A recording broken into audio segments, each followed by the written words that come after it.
dan sudah menghimpun rekomendasi pilihan dari Pak Arya. Di antaranya pemirsa kami tampilkan berikut ini. Ada Inco dengan support 6.800, resisten 7.200. INKP support 7.700, resisten 8.000. BSDE support 1.035, resisten di 1.150 dan ELSA 318, resisten di 334, semuanya rekomendasikan buy. Oke, Pak Arya, benar ya bahwa ini adalah support resisten bukan area buy? Ya, betul, support resisten. Kita satu-satu ya, Inco. Semenarik apa saham Inco sehingga masuk dalam rekomendasi Anda? Ya, jadi story dari electric vehicle itu masih cukup relevan pada saat ini untuk bisa dijadikan alasan dari sektor nikel. Ya. Jadi nikel ini masih mempunyai satu kisah yang cukup panjang. Beberapa tahun ke depan kebutuhan akan battery, kemudian ini menjadi suatu alasan ya di mana masih akan penjualan meningkat dan juga kebutuhan masih cukup besar. Jadi kita menjadikan satu pilihan. Kita melihat juga di pekan lalu ada penguatan di akhir pekan yang cukup baik ya, dan oleh karena itu kita menjadikan salah satu pilihan untuk bisa riding dalam jangka pendek untuk Inco. Oke, tambahan informasi PT Vale Indonesia Tbk atau Inco kuartal 1 2023 ini pemirsa mencatatkan laba yang melesat 207% menjadi 98,1 juta dolar Amerika Serikat. Dan ini ya membuat Inco makin menarik ya Pak Arya, tetapi kalau memang Inco ini banyak story-nya secara fundamental yang oke, kemudian kinerjanya juga bagus, kenapa target Anda hanya 7.200? Ini target pertama atau bagaimana?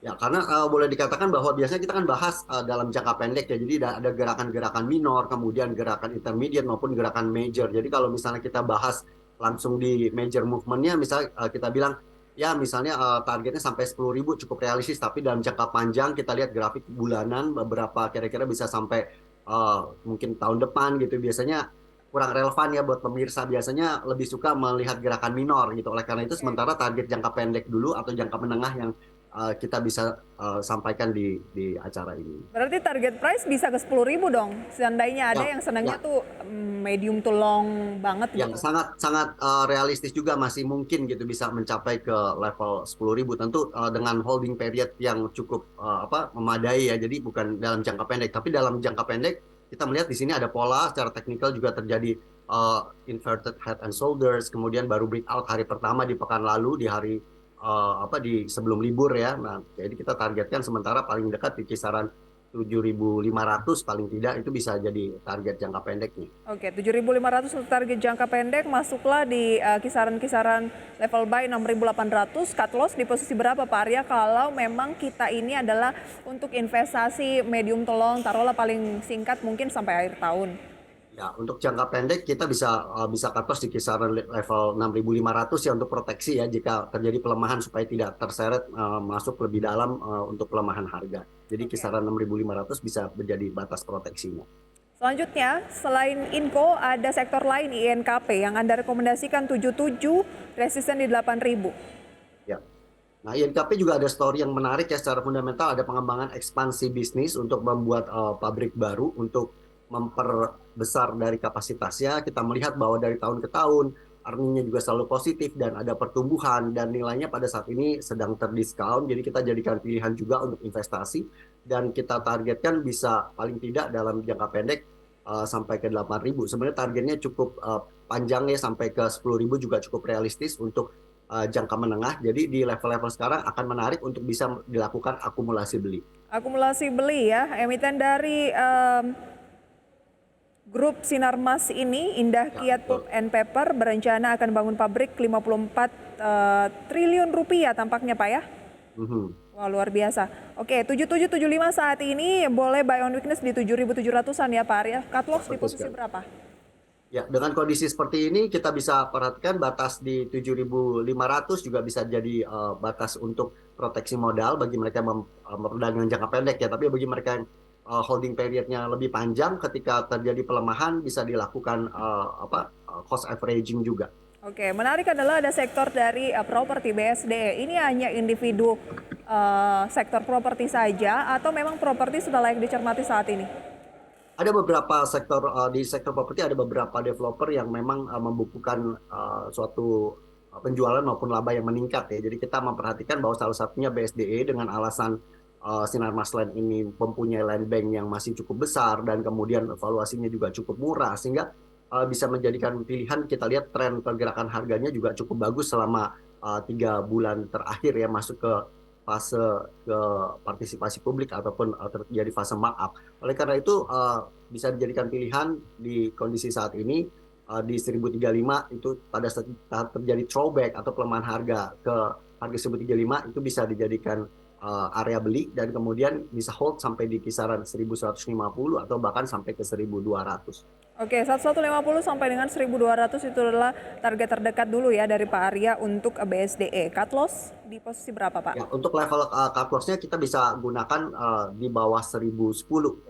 Di bawah 1010 ya. Baik, terakhir adalah Elsa 318 dengan resisten 334. Apa yang menarik dari saham Elnusa?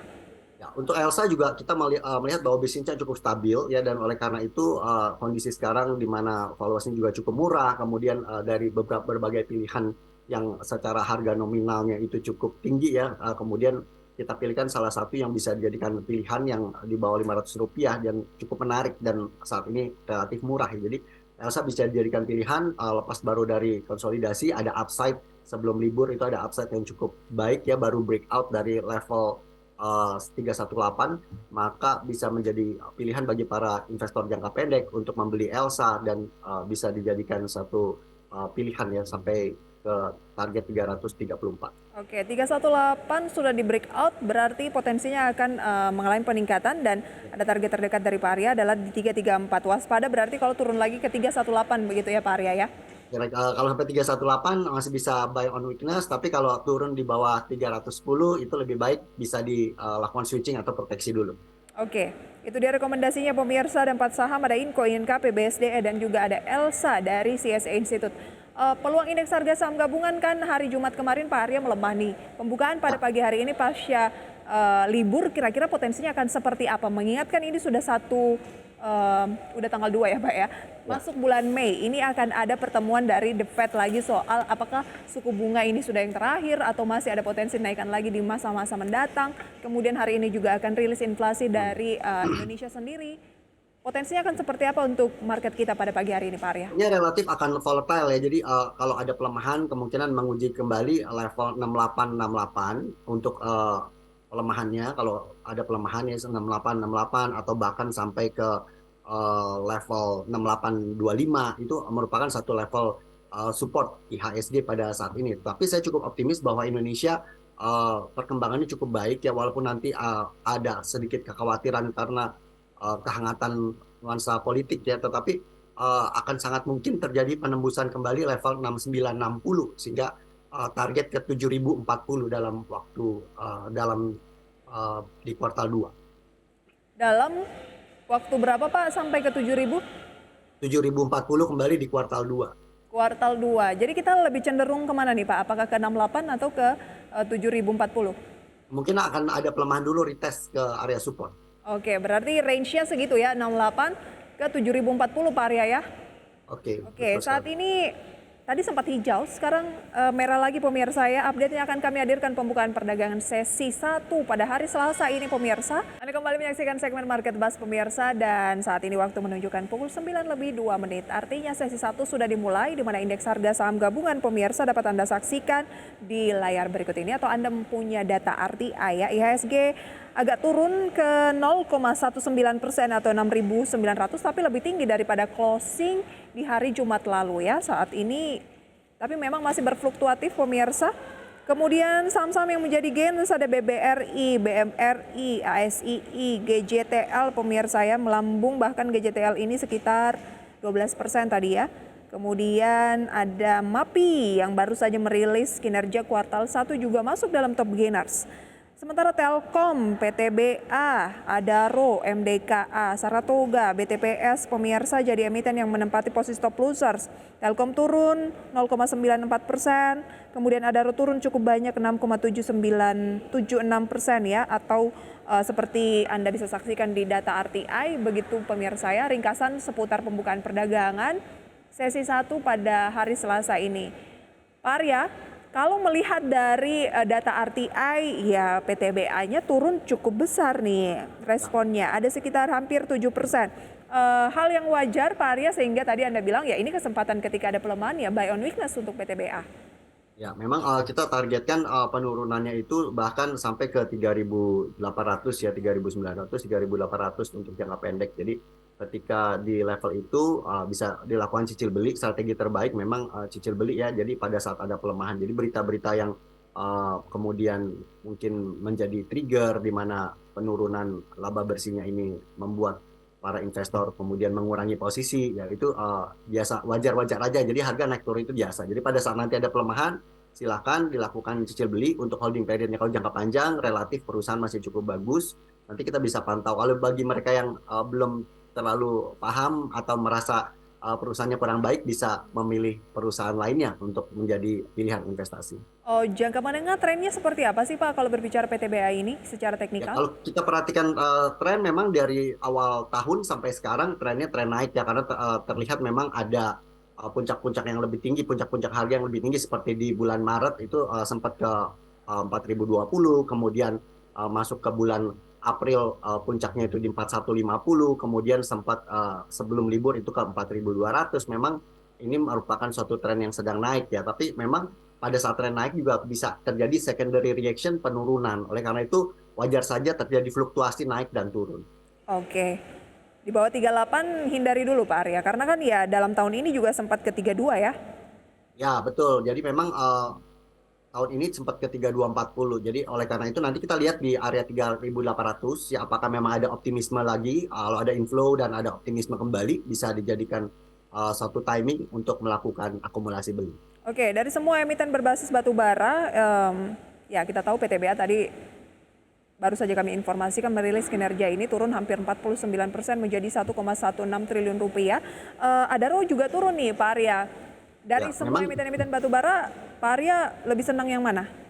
ya, sebenarnya kalau dibilang PT Bank semua pan salah satu favorit juga, kemudian ITMJ, Adaro juga cukup baik ya. Tapi kita melihat memang karena terjadi backwardation harga dari komoditasnya sendiri memang menurun, tren dari harga komoditasnya menurun, maka oleh karena itu menjadi satu landasan kenapa harga perusahaan-perusahaan batu bara juga cenderung melemah ya. Oleh karena itu silakan dipantau dulu nanti sejauh mana tekanan jualnya semakin berkurang, maka di situ kita bisa melakukan akumulasi beli kembali. Oke. Harus batasi risiko begitu ya Pak Arya ya? Pasti. Jadi jangan terlalu bersemangat ya ketika terjadi harga penurunan harga. Nggak usah terlalu bersemangat bahwa oh ini lagi diskon nih langsung beli sebanyak-banyaknya. Nggak usah seperti itu juga. Jadi tenang aja. Kita tunggu sampai tekanan jualnya mereda. Ya kemudian nanti kembali saat ada kenaikan, ada optimisme kembali, ada inflow, bisa dilihat dari price actionnya juga. Maka di situ kita bisa mulai akumulasi beli kembali. Oke, sebenarnya kita ke sektor lain begitu ya. Sebenarnya Telkom kan mencatatkan kinerja yang ya Ya. masih laba begitu ya Pak ya. Tapi ini direspon dengan pelemahan. Apa karena sudah di price in ataukah karena dianggap kenaikan laba 4,9% ini yang mencapai 6,42 triliun rupiah tidak signifikan? Ya sebenarnya Telkom cukup stabil ya kalau kita perhatikan kinerjanya dari earningnya juga dari tahun ke tahun cukup positif, tapi tidak terlalu ada growth yang berarti ya, jadi nggak terlalu uh, fantastis gitu ya, jadi boleh dikatakan stabil. Maka oleh karena itu kita merekomendasikan Telkom bagi mereka yang mau beli bisa nanti tunggu beli di kisaran 4.000 4.100 ya, sabar gitu ya. Jadi memang sekarang lagi ada sementara penurunan, supportnya ada di area kisaran 4.100 ya. Bahkan kalau ada pelemahan sampai ke level 4.000 itu akan lebih menarik untuk bisa membeli dengan harga yang lebih bagus dibandingkan harga sekarang. Oke, buy on weakness, tunggu saja koreksinya ke 4 ribuan, sekarang di 42, masih sekitar 42 ya, belum ya? Ya, Jangan buru-buru begitu Pak Arya ya? ya jadi karena nggak terlalu menarik juga sih sebenarnya. Jadi relatif dengan penguatan harga Telkom yang sudah terjadi selama beberapa bulan terakhir, 4-5 bulan terakhir, maka ini menjadi suatu kesempatan untuk bagi mereka yang sudah mendapatkan capital gain, biasanya akan mengurangi juga posisinya untuk dialokasikan ke emiten lain. Jadi ada sedikit tekanan jual. Jadi cukup bersabar aja, nanti kisaran 4.100, 4.000 itu bisa lakukan akumulasi beli. Baik. Singkat Ingat saja sebaliknya ya MAPI dengan kinerjanya yang baru saja dirilis, pendapatan bersih naik 32,5%, mungkin mengindikasikan di sektor retail ini sudah mulai pulih kembali begitu ya, menjadi 7,5 triliun rupiah kuartal 1. MAPI pagi hari ini naik 3,2% atau 45 poin, 14,15. Analisis dan rekomendasi Pak Arya. Ya, untuk MAPI kita kembali seperti tadi di awal pembahasan kita ya. Jadi selain kita ngelihat revenue-nya, kita lihat juga earning-nya. Jadi jangan cuma lihat salah satu, kita lihat bagaimana kondisi perusahaan. Memang revenue-nya naik 32%, tapi earning-nya sebenarnya turun lebih dari 22%. Oleh karena itu kita perhatikan bahwa beban penjualannya naik 40%, dan ada beberapa pos lainnya yang membebani juga. Oleh karena itu kita perlu perhatikan perusahaan juga butuh untuk melakukan efisiensi. Oleh karena itu kita bisa tunggu ya, bisa buy on weakness aja untuk MAPI, nanti di kisaran 1.200 untuk target ke 1.500 kembali. Oke, itu dia rekomendasi untuk MAPI pemirsa dan beberapa saham lainnya sesuai dengan informasi kinerja di kuartal 1 2023 dan saham pilihan dari Pak Arya. Sikat saja Pak Arya, boleh diulangi support resisten untuk IHSG mengingat saat ini sudah di 6878, turunnya sudah makin dalam 0,6%. Ya, jadi untuk IHSG kita melihat bahwa akan menguji kembali 6868 ya. Selain itu juga ada support di kisaran 6823 ya, 6824. Jadi oleh karena itu kemungkinan akan dua level ini yang diuji selama masih cukup optimis di level 6868 itu akan tertahan di area itu, tapi ketika masih ada kekhawatiran yang berkembang, kemungkinan akan menguji level selanjutnya di kisaran 6824. Oke, kemudian target untuk kuartal kedua 7.040 ya Pak ya? Ya, untuk optimisme yang kemudian berlanjut, kemungkinan akan naik kembali sampai level 7.040. Oke, tapi kemanapun arah indeks, yang penting saham yang kita pilih ini memberikan gain yang maksimal, begitu Pak Arya ya? Ya, oleh karena itu ikuti aja rotasi sektornya. Semoga apa yang menjadi pilihan para pemirsa itu juga bisa menjadi suatu pergerakan yang positif ya. Jadi jangan terlalu khawatir juga. Naik turun itu biasa ya. Jadi diperhatikan aja, selalu perhatikan IDX Channel supaya bisa update dengan berita-berita dan perkembangan market. Siap Pak Arya, naik turun itu biasa, turun terusnya itu yang tidak biasa Pak Arya ya. Oke. Oleh karena itu ada proteksi ya, kalau turun terus bisa di-switch dulu ke tempat yang lain. Baik, Pak Arya, terima kasih banyak untuk sharing informasinya, referensinya pada pagi hari ini. Semoga bisa menjadi masukan untuk pemirsa di rumah. Tapi lagi-lagi pemirsa kami ingatkan, keputusan investasi itu kami kembalikan kepada Anda sepenuhnya ya. Terima kasih Pak Arya, selamat pagi. Makasih sama-sama Prisa, selamat pagi.